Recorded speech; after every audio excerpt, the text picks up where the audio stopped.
Tanzania's President John Magufuli has dismissed the benefits of vaccines and said no lockdown is planned in his country, as God will protect the people from COVID-19. Speaking in Western Tanzania on Wednesday, Magufuli claimed homespun precautions such as steam inhalation were better than vaccines. Vaccines are not good, he said, adding that if they were, quote, the white man would have brought vaccines for HIV and AIDS. His views contradict global scientific consensus and advice from the World Health Organization. A few moments later. Thank you for the good job. The last time John Pombe Magufuli was seen in public, he was carrying out official duties and not wearing a mask. Not long into his second term in office, he suddenly vanished from public sight. After 3 weeks of speculation came the announcement from Vice President Samia Suluhu Hassan on state television. We lost our leader, President of the Republic of Tanzania, the Honourable Dr. John Pombe Joseph Magufuli, who parted this life from heart complications in hospital in Dar es Salaam. Rumors had been swirling that Magufuli had sought treatment for COVID-19, largely fed by opposition leader Tundu Lissu and Kenyan media. The government denied the reports and arrested at least 4 people who'd speculated about his health on social media. In all this government, no one wears a mask, including me. It proves that there is no coronavirus, and God loves this nation. President Magufuli was more than a coronavirus skeptic. His government stopped sharing data with the World Health Organization last year and declared Tanzania COVID-free through divine intervention. The official tally still stands at 509 cases and 21 deaths all these months later. He displayed a disregard for health advice, focusing on prayer and local remedies, while also claiming the vaccines were dangerous. This drew condemnation from the WHO and the Roman Catholic Church. Magufuli's COVID denial had turned into policy for a nation of 60 million. The ministry has no plans to receive vaccines for COVID-19, which are already in use in other countries. The WHO has repeatedly asked the government to adopt preventative measures, such as wearing face masks, to start reporting cases, and to share data. Foreign embassies began warning of a significant increase in the number of COVID-19 cases that could overwhelm Tanzania's limited hospital capacity. In late February, Magufuli finally began to change his tone, warming to the idea of wearing locally made face masks. That was just days before a shocking press conference from his finance minister, Philip Mpango, which was called to address rumors that he had died of coronavirus.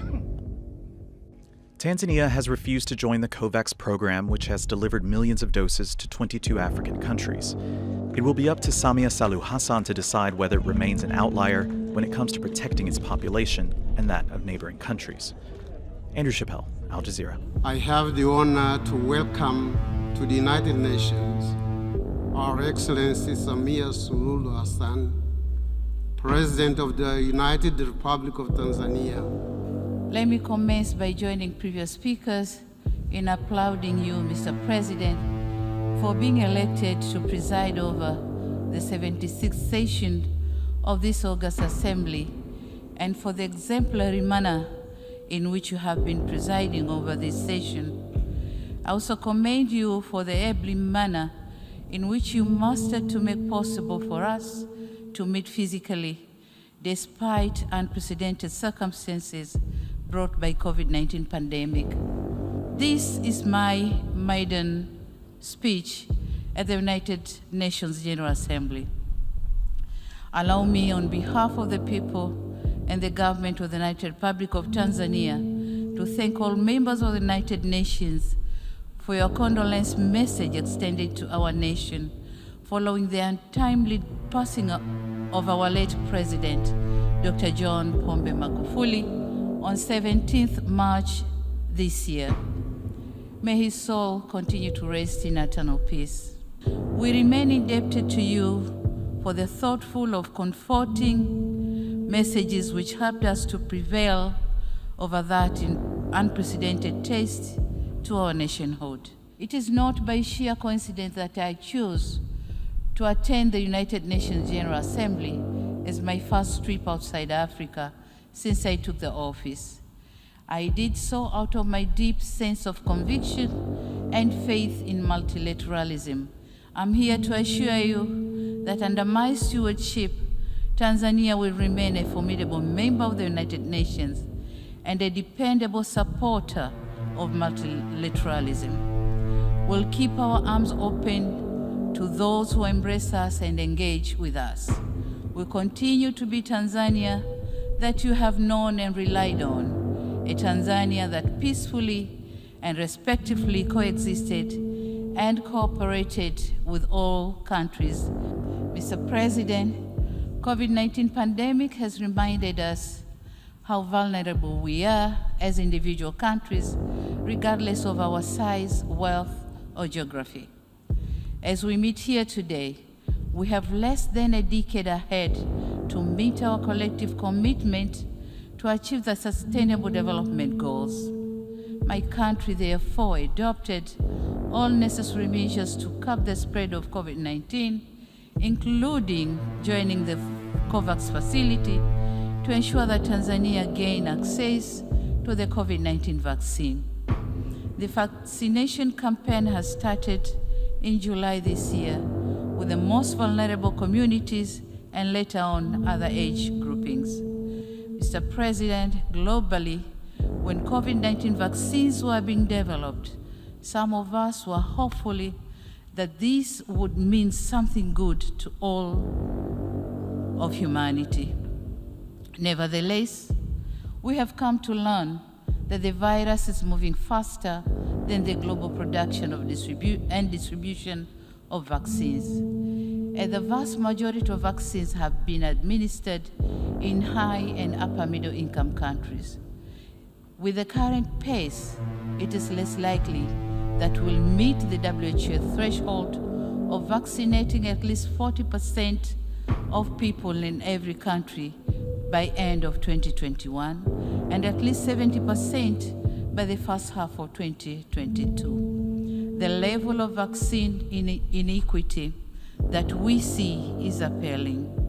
It is truly disheartening to see that whilst most of our countries have inoculated less than 2% of our populace and thus seek more vaccines for our people, other countries are about to roll out the third dose, calling it booster vaccine. We tend to forget that nobody is safe until everyone is safe. It is indispensable that countries with surplus COVID vaccine doses share them with other countries. On another note, it is our humble request that the patent rights on COVID-19 vaccines should be waived for developing countries so that they can afford to produce the vaccines. This is not only a necessary move to end this pandemic, but also the right thing to do in order to save humanity. The pandemic has compromised our capacity to respond to harmful impact of climate change. Therefore, our actions today determine the future of our planet in terms of climate change. And in this regard, I call for transparent modality for financial disbursement and emphasize that developed countries should fulfill their commitment to contribute $100 billion annually by 2025 so as to facilitate the implementation of the Paris Agreement. Mr. President, in conclusion, I wish to echo my country's commitment in pursuing the principles of multilateralism as enshrined in the Charter of the United Nations. The onset of COVID-19 has given to all of us a lesson that we are deeply intertwined and that unilateralism will not get us anywhere when it comes to challenges that transcends our national boundaries. A wise person once said, and I quote, "Alone, one will go faster, but together we'll go far. Multilateralism must always prevail."